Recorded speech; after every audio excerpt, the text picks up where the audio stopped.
तो हेलो दोस्तों, कैसे हैं आप लोग। स्वागत है आपका हमारे इस ऑफिशियल यूट्यूब चैनल जिसका नाम है क्रैक कर लो। और ये चैनल हमारा ऐसे बच्चों के लिए फुल्ली डेडिकेटेड है जो कि गवर्नमेंट जॉब की तैयारी कर रहे हैं और गवर्नमेंट जॉब के लिए एक सीट पक्का करना चाहते हैं। तो दोस्तों, आज हम लोग लेकर आ गए हैं आपके लिए फिजिक्स के कुछ बेहतरीन बेहतरीन क्वेश्चन जो कि चैप्टर मोशंस के है। तो दोस्तों, ये आरआरबी ग्रुप डी के बच्चे जो कि जीएस के लिए परेशान हो रहे हैं, उनका एक बढ़िया सलूशन है। आज हम लोग पढ़ने वाले हैं मोशन के बारे में। तो चलिए दोस्तों, देर नहीं करते हैं और अपने को भी हम मोशन में डाल देते हैं। तो हमारा पहला क्वेश्चन है दोस्तों कि what is the unit of speed. Speed की यूनिट क्या होती है। तो यूनिट से पहले दोस्तों थोड़ा सा हम स्पीड को ही जान लेते हैं। स्पीड का मतलब क्या होता है दोस्तों, चाल या गति जिसको कहते हैं, ठीक। तो यहाँ पे इसका फॉर्मूला क्या हो जाता है दोस्तों, डिस्टेंस अपॉन टाइम, ठीक है। कि एक टाइम में एक डिस्टेंस पर unit time is known as speed, या हिंदी में कहें तो डिस्टेंस को कहते हैं दूरी और समय इंग्लिश में इसको कहते हैं टाइम। दूरी होता है मीटर में और समय होता है सेकंड में। तो metre per second, option number B is your answer.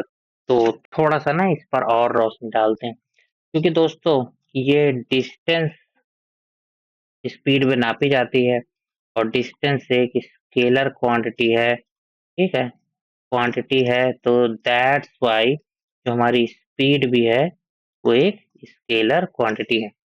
अब जिनको नहीं पता है कि स्केलर क्वांटिटी क्या होती है, वो ये समझ ले कि ये वो क्वांटिटी है जिसके पास मैग्नीट्यूड तो है, ठीक है। ये एम है दोस्तों, मैग्नीट्यूड तो है लेकिन डायरेक्शन इसकी कोई फिक्स नहीं है, ठीक है। मतलब जैसे मैंने कहा कि डायरेक्शन नहीं फिक्स है कि मैं 100 मीटर टहल के आया। ऐसे मैंने क्या कहा कि मैं 100 मीटर टहल के आया, और एक मैंने कहा कि मैं 100 मीटर पूरब की ओर टहल के आया। तो जब मैंने पूरब का वर्ड यूज किया, मतलब ईस्ट बोल दिया, तो मैंने एक डायरेक्शन दे दी।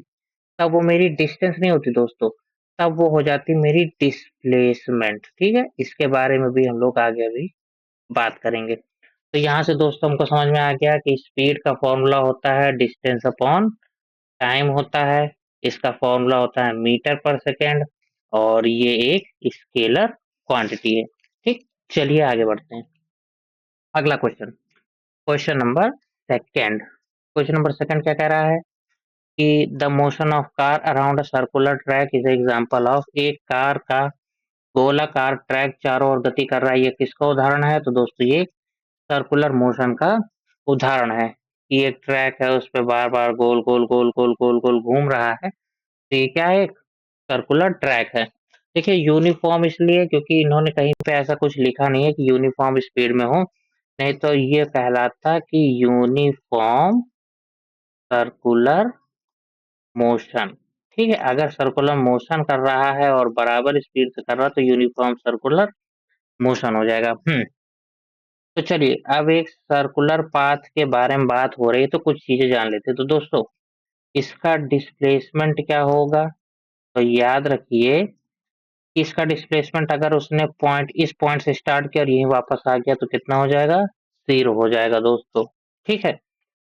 और अगर ये इसके जस्ट यहाँ पर आ जाता है, ठीक है, हाफ पे आ जाता है, जैसे मान लीजिए हाफ पाथ पे पूछ लेते हैं कि हाफ पाथ पे आ गया तो बताइए कितना होगा। तो कुछ नहीं दोस्तों, ये इसका ट्वाइस ऑफ रेडियस हो जाएगा, या कहिए डायामीटर के बराबर हो जाएगा, ठीक है, हाफ पाथ पर।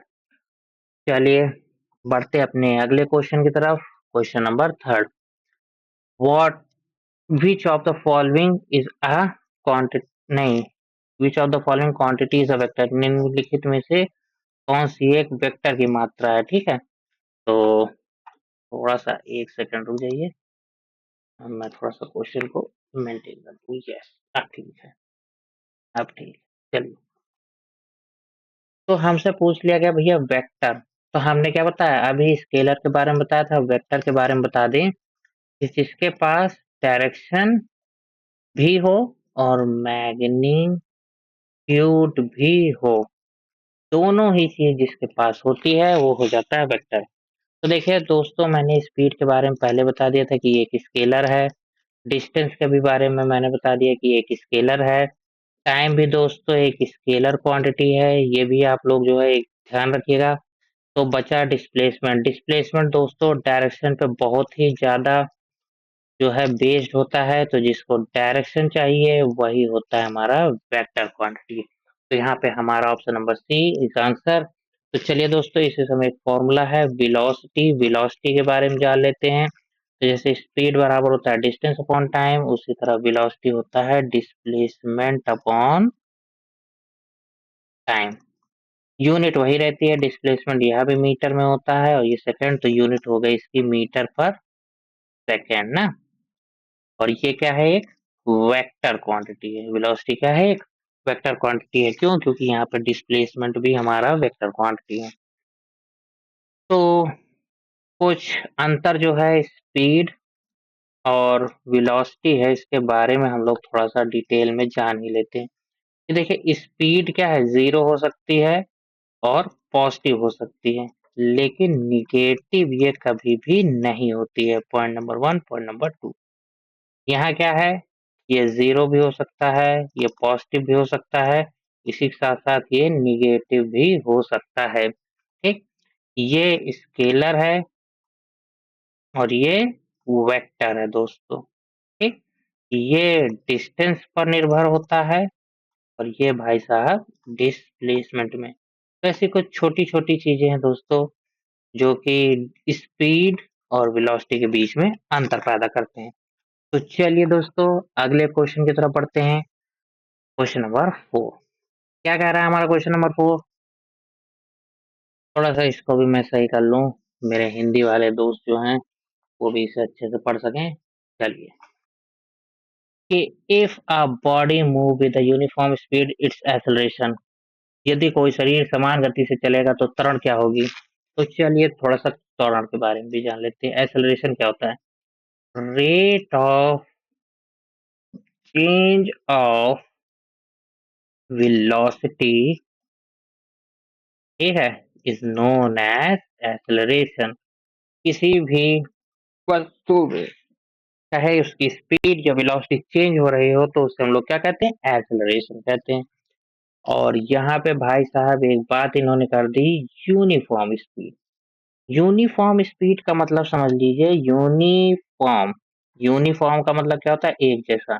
तो जिसकी स्पीड एक जैसी हो वहां पर स्पीड में कोई चेंज नहीं होगा। और एक्सेलरेशन हमारा rate of change of velocity कहेंगे, स्पीड पे ही बेस्ड है। तो जब चेंज ही जीरो हो गया दोस्तों, अगर यहाँ पे चेंज ही जीरो हो गया तो हमारा आंसर भी क्या आ जाएगा? जीरो आ जाएगा दोस्तों। ठीक, चलिए एक्सेलरेशन के बारे में जान लेते हैं। एक्सेलरेशन भी क्या होता है, जैसे कि अगर हमारी फाइनल स्पीड v है, इनिशियल स्पीड u है, और t से डिवाइड करेंगे और स्पीड से स्पीड घटाएंगे, तब भी हमारी जो यूनिट है वो स्पीड ही में आएगी, मीटर पर सेकेंड। और टाइम भी सेकंड में है। इसको सॉल्व करेंगे तो ये मीटर पर सेकंड स्क्वायर या मीटर सेकंड इनवर्स ऐसे। तो ये इसकी यूनिट हो गई। क्या हो गई दोस्तों? यूनिट हो गई। एक्सेलरेशन भी दोस्तों डायरेक्शन पर बेस्ड है। ठीक है, rate of change of velocity पर बेस्ड है। इसीलिए ये भी क्या है? वेक्टर क्वांटिटी है दोस्तों। ये क्या है? वेक्टर क्वांटिटी है। तो वेक्टर क्वांटिटी होने के कारण इसके भी फीचर्स जान लीजिए कि ये positive, zero, positive and negative, ये तीनों ही होता है। ठीक है दोस्तों, चलिए आगे बढ़ते हैं अपने अगले क्वेश्चन पे। Question number 5। क्वेश्चन नंबर 5 क्या कह रहा है कि the distance travel by an object is given by, एक वस्तु द्वारा तय की गई दूरी क्या होगी? तो चलिए, स्पीड बराबर हमें क्या पता है, स्पीड बराबर होता है डिस्टेंस अपॉन टाइम। तो ये इधर डिवाइड में उधर गया मल्टीप्लाई में, तो स्पीड इंटू टाइम बराबर डिस्टेंस हो जाता है। तो यहाँ कहाँ दिख रहा है? तो दोस्तों option number A, speed into time, ये हो गया। अगर डिस्प्लेसमेंट पूछ लेते दोस्तों तो हमारा हो जाता वेलोसिटी इंटू टाइम, तो ऑप्शन नंबर बी आ सकता था। ठीक, अब चलिए एक छोटा-सा सवाल आपसे, एक टाइम ग्राफ का है, तो मैं थोड़ा-सा शेप खींच ही लेता हूँ, ठीक? ये मान लीजिए एक लाइन ये रही हमारी और ब्लैक कर लो इसको, एक लाइन ये रही हमारी, बस, शाबाश, बहुत बढ़िया। अब चलते हैं अपने पेन के पास कि मान लेते हैं कि ये है स्पीड और ये है टाइम, ठीक? और ये मान लीजिए कि कोई ऑब्जेक्ट नहीं डिस्टेंस चली, हुँ? तो अब ये बताइए कि यहाँ पे ये जो शेडेड एरिया है, ये जो एरिया है ये किस चीज़ को दर्शाता है, ठीक? तो एरिया का फ़ॉर्मूला क्या होता है दोस्तों? एरिया का मतलब क्या होता है कि आप क्या कीजिए, उनके एरिया को अब देखिए यहाँ से मैं ऐसे जोड़ देता हूँ, तो ये भी आ गया। आपको बताना है कि ये जो एरिया है, ये क्या कहलाएगा? तो देखिए दोस्तों ये क्या बन रहा है? एक रेक्टेंगल बन रहा है। रेक्टेंगल का एरिया क्या होता है? एरिया ऑफ रेक्टेंगल क्या होता है? Length into breadth. लेंथ क्या है हमारा? टी। ब्रेथ क्या है? वी। V into T. और बताइए वी इंटू टी या स्पीड इंटू टाइम क्या होता है? डिस्टेंस होता है। तो ये एरिया किसके बराबर हो जाता है? डिस्टेंस हो या डिस्प्लेसमेंट हो आप कह सकते हैं, वो ऑप्शन के हिसाब से आप का आंसर वैरी कर सकता है। तो ये एरिया कुछ और नहीं दोस्तों, किसको दर्शाता है? डिस्टेंस को दर्शाता है। तो याद रखिएगा क्वेश्चन में अगर पूछ ले कि वीटी ग्राफ में एरिया किसको शो करता है, तो याद रखिएगा डिस्टेंस या डिस्प्लेसमेंट, ठीक है? इस चीज़ को याद रखिएगा क्योंकि ये स्पीड है इसलिए एरिया भी डिस्टेंस में होगा। इन चीज़ों को थोड़ा-सा ध्यान रखिएगा। चलिए बढ़ते हैं अगले क्वेश्चन की तरफ। एसआई यूनिट ऑफ वेलोसिटी तो भैया पढ़ा चुके हैं मीटर पर सेकंड। चलिए हाँ, एक क्वेश्चन ये पूछ सकते हैं कि किलोमीटर पर आवर को मीटर पर सेकंड में बदलने के लिए बताइए किससे गुणा किया जाए? तो कुछ नहीं, किलोमीटर से मीटर बदल रहा है तो 1000 से गुणा और सेकंड में जा रहा है 3600 काट पीट देंगे तो क्या आ जाता है 5/18। कभी भी किलोमीटर पर आवर से किसी को मीटर पर सेकंड बदलना हो तो इसमें क्या करिए 5 गुणे 18 का मल्टीप्लाई कर दीजिए किलोमीटर पर आवर में, आपका आंसर आ जाएगा। चलिए आगे बढ़ते हैं। Question number 7। क्या कह रहा है भैया? What is the formula of acceleration? Acceleration का फॉर्मूला क्या है दोस्तों? Option number A final speed, जैसे हमने कहा था कि v मान लीजिए, इनिशियल स्पीड को u और बटे टाइम कर दीजिए तो ये आपका क्या आ जाएगा? एक्सेलरेशन का फॉर्मूला, ठीक? Option number A is your answer. तो चलिए यहाँ से थोड़ा-सा एक चीज़ और मुझे नज़र आ गई, कि इधर डिवाइड में उधर जाएगा मल्टीप्लाई में, तो ये 80 बराबर v माइनस u, ये इधर भेज दीजिए u प्लस 80 बराबर v, ये इसको अच्छे से लिख लो v बराबर u प्लस 80। तो दोस्तों आप लोगों को पता है ये क्या आ रहा है? ये आ रहा है फर्स्ट इक्वेशन ऑफ मोशन, ठीक? इसी तरह से भाई साहब 2 लोग और हैं उनके बारे में भी जान लेते हैं कि s बराबर ut plus half at square, ये सेकंड इक्वेशन ऑफ मोशन है। और थर्ड क्या है दोस्तों कि v square minus u square equal to 2as, ये थर्ड इक्वेशन ऑफ मोशन है। फर्स्ट, सेकंड एंड थर्ड, ये तीनों इक्वेशन बहुत इंपॉर्टेंट है दोस्तों। इस चैप्टर की एक तरह से समझ लीजिए कि जान है और इन तीनों को आप थोड़ा सा याद कर लीजिएगा, आप लोगों को ये न्यूमेरिकल के समय बहुत फायदा करेगा। चलिए अगला क्वेश्चन इसे पढ़ते हैं। क्या लिखा है कि if an object cover equal distance in equal time it's said to be. तो देखिए इक्वल समय में इक्वल दूरी मान लीजिए कि 50 50 50 मीटर मीटर मीटर, 1 मिनट में 1 मिनट में ये दूरी तय हो रही। तो देखिए इक्वल टाइम में इक्वल डिस्टेंस ट्रेवल हो रही है तो ये क्या है? एक जैसा है, या इंग्लिश में कहें कि यूनिफॉर्म है। और यूनिफॉर्म क्या? अब अगर डिस्टेंस और टाइम की बात है तो क्या आ गया, यूनिफॉर्म स्पीड। तो यूनिफॉर्म स्पीड नहीं तो वेलोसिटी दी है, तो दोस्तों वेलोसिटी पे टिक लगा दिया करिए। जब आपसे पर्टिकुलरली ही डिफरेंस पूछा जाए तभी, नहीं तो वेलोसिटी और स्पीड को अक्सर एक ही जैसा जो है माना जाता है दोस्तों। ठीक, चलिए अगले क्वेश्चन की तरफ पढ़े भैया, कि what does the slope of distance time graph represent. तो डिस्टेंस मान लेते हैं कि ये है डिस्टेंस, ये टाइम है। समय के साथ बढ़ने पे डिस्टेंस बढ़ता जा रहा है। तो आप बताइए कि ये जो स्लोप, स्लोप का मतलब है कि ये जो थीटा है, ये किसको रिप्रेजेंट करता है दोस्तों। तो ये कुछ और नहीं दोस्तों, हमारे स्पीड को दर्शाता है। किसको दर्शाता है, स्पीड को दर्शाता है। तो चलिए अब देर नहीं करते हैं और अपने अगले क्वेश्चन की तरफ बढ़ते हैं। Question number 10, what is the formula of speed. तो अभी अभी सबसे पहला क्वेश्चन ही मेरा शायद स्पीड ही का था। दोस्तों, डिस्टेंस अपॉन टाइम। चलिए बढ़ते हैं अगले क्वेश्चन की तरफ। अगला क्वेश्चन कह रहा है the area under the velocity time graph. तो दोस्तों अभी अभी मैंने पढ़ाया था, कहाँ गया ई, तो ये क्या बताया था, ये एरिया क्या होता है दोस्तों, डिस्टेंस। और लीजिए आपके सामने प्रश्न भी आ गया, तो बताइए क्या होगा। तो बिल्कुल सही दोस्तों, क्या हो जाएगा इसका answer, distance, option number B, distance. Speed मत लगा देना दोस्तों। चलिए आगे बढ़ते हैं। Question number 12, what does the term of uniform motion.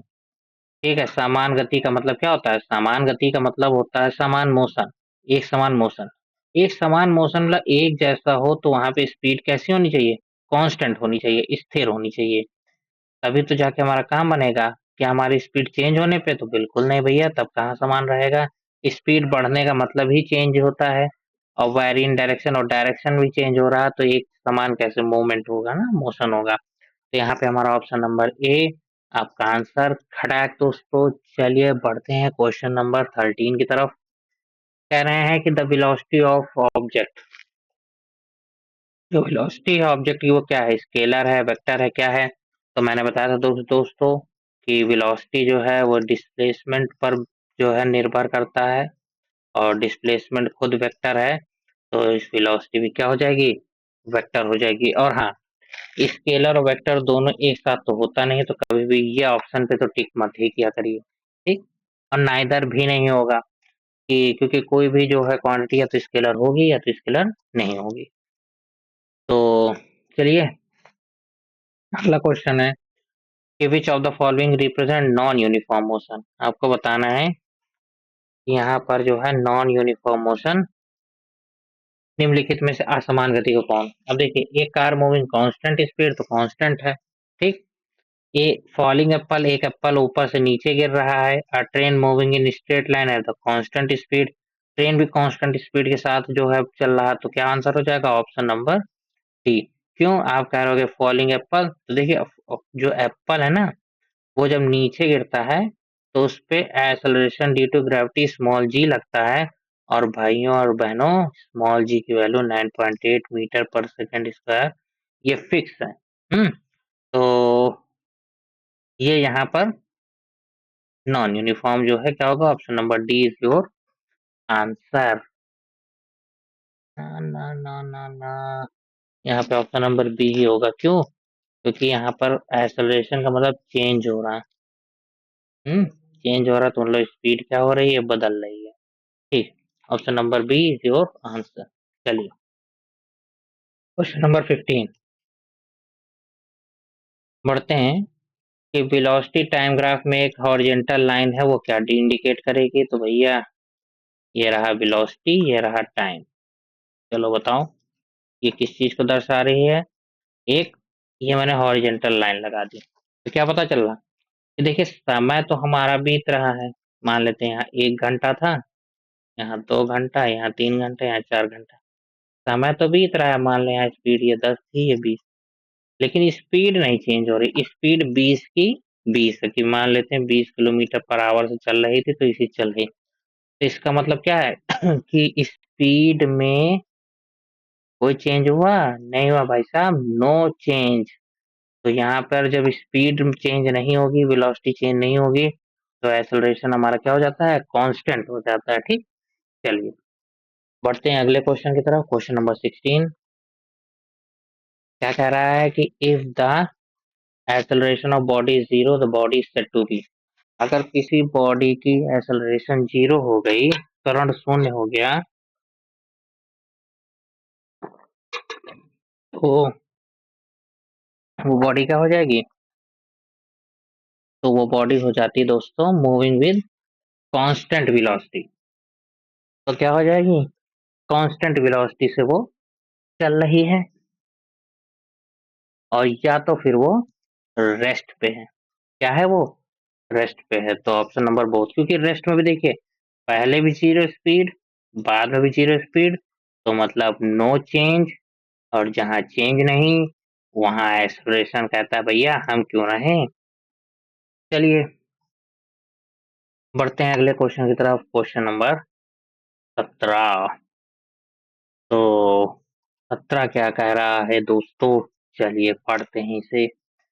Which of the following is true for body in free fall. निम्नलिखित में से एक मुक्त जो गिरना मतलब ठीक है फ्री फॉल होता है, तो इसमें से कौन सी बात सही है? कि it has constant acceleration, its speed decrease with time, its velocity is zero, और एक्सेलरेशन इंक्रीज विद टाइम। तो ऑप्शन नंबर ए दोस्तों इसका आंसर हो जाएगा। वही चीज है कि कांस्टेंट एक्सेलरेशन का मतलब यहाँ जी, जी को एक्सेलरेशन ड्यू टू ग्रेविटी बोलते हैं दोस्तों। ग्रेविटी की वजह से जो एक्सेलरेशन है वो होता है, और ये होता है 9.8 मीटर पर सेकेंड स्क्वायर। ठीक, तो ऑप्शन नंबर ए आपका आंसर हो जाएगा। चलिए पढ़ते हैं क्वेश्चन नंबर 18 की तरफ। चलो क्या लिखा हुआ है? Time taken by object to cover a certain distance card. ठीक है, एक सर्टेन डिस्टेंस में एक टाइम टाइम लिया गया, उसमें एक सर्टेन डिस्टेंस को कवर किया गया, तो क्या कहलाएगा भैया? डिस्टेंस कहलाएगा। चलिए पढ़ते हैं अगले क्वेश्चन की तरफ। A body is said to be in motion. कह रहे हैं कि एक बॉडी जो है मोशन में कब हो कहलाती है? जब उसकी पोजीशन चेंज हो, वेलोसिटी में चेंज हो, या फिर स्ट्रेट लाइन में वो मूव कर रहा हो। तो ये तीनों ही चीज होगी दोस्तों। पोजीशन चेंज हो चाहे स्पीड चेंज हो, वो क्या होगा हमेशा? वो मोशन में ही होगा। चलिए अगला क्वेश्चन। कह रहे हैं कि the graph showing the relation between distance और टाइम। वो ग्राफ जो कि डिस्टेंस और टाइम के बीच रिलेशन शो करे, वो क्या होगा दोस्तों? तो डिस्टेंस टाइम ग्राफ ही होगा। ठीक है, और कोई दूसरा नहीं बताएगा। चलिए बढ़ते हैं अपने अगले क्वेश्चन की तरफ। क्वेश्चन नंबर 21 क्या कह रहा है कि एक बॉडी है वो 100 मीटर की दूरी 10 सेकंड में पकड़ते हैं मतलब कवर करता है, तो बताइए स्पीड कितना होगा? तो स्पीड बराबर होता है डिस्टेंस अपॉन टाइम। डिस्टेंस है 100, स्पीड है 10, जीरो जीरो कट गया, 10 metre per second is your answer. तो ये भैया अपना ऑप्शन नंबर है, इधर छुपा हुआ हीरो। चलिए अगले क्वेश्चन की तरफ बढ़ते हैं। क्वेश्चन नंबर 22 क्या कह रहे हैं कि the speed of object is calculate by using. ठीक है, स्पीड कैसे करते हैं निकालते हैं? तो डिस्टेंस अपॉन टाइम से। चलिए अगला फॉर्मूला ऑफ वेलोसिटी। तो फॉर्मूला ऑफ वेलोसिटी अब देखिए यहाँ स्पेशली पूछ लिया गया है, अब डिस्टेंस भी दे दिया गया, डिस्टेंस अपॉन टाइम और डिस्प्लेसमेंट अपॉन टाइम। तो हमें डिस्प्लेसमेंट अपॉन टाइम पे ही टिक मारना है। तो बढ़ते हैं दोस्तों अपने अगले क्वेश्चन की तरफ। कह रहे हैं कि if the speed of moving object is double kinetic energy become. तो ये थोड़ा सा अलग सा क्वेश्चन आ गया। अभी मैं एक स्पेशल पूरा चैप्टर लाऊंगा दोस्तों एनर्जी के लिए। इसमें काइनेटिक एनर्जी, पोटेंशियल एनर्जी और मैकेनिकल एनर्जी, मैं सारे तरह की एनर्जी के बारे में डिटेल्ड वीडियो आपको पढ़ाऊंगा। एक यहाँ क्वेश्चन आ गया, तो चलिए इसे सॉल्व कर लेते हैं, लेकिन नेक्स्ट वीडियो मेरा इसी पे होगा दोस्तों।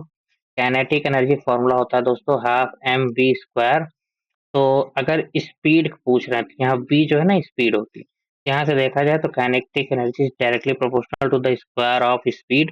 तो अगर स्पीड डबल हो गई तो काइनेटिक एनर्जी के साथ क्या होगा, तो डबल का मतलब 4v हो जाएगा। यहाँ पे क्या हो रहा है हमारा, डबल हो गया। तो काइनेटिक एनर्जी 1 और काइनेटिक एनर्जी 2 मान लो, ठीक है, ऊपर 2 नीचे 1 मान लो, ठीक। तो हाफ एम और वी की जगह 2v तो 4v स्क्वायर हो गया, नीचे हाफ एम वी स्क्वायर हो गया, आधे से आधा का टाइम सेम कटा, वी स्क्वायर तो 4 आ गया। तो कितने गुना, 4 गुना पड़ जाएगा। तो दोस्तों इसी के साथ हमारे आज के सारे सवाल हो गए समाप्त, और आशा करता हूँ आपको ये क्वेश्चन पसंद आए होंगे। ये सब भी दोस्तों वीडियो बस मैं आपको ये बताना चाह रहा हूँ कि कैसे एग्जाम में ऐसे सरल-सरल से क्वेश्चन आते हैं। आज मैंने आपको ये 24 क्वेश्चन कराए तो मैंने 24 क्वेश्चन हैं, लेकिन आपने खुद भी महसूस किया होगा कि ये क्वेश्चन के पीछे मैंने 4-4, 5-5 पॉइंट बताए हैं। तो दोस्तों चलिए, अब मिलते हैं अगले वीडियो में, तब तक के लिए बाय बाय दोस्तों।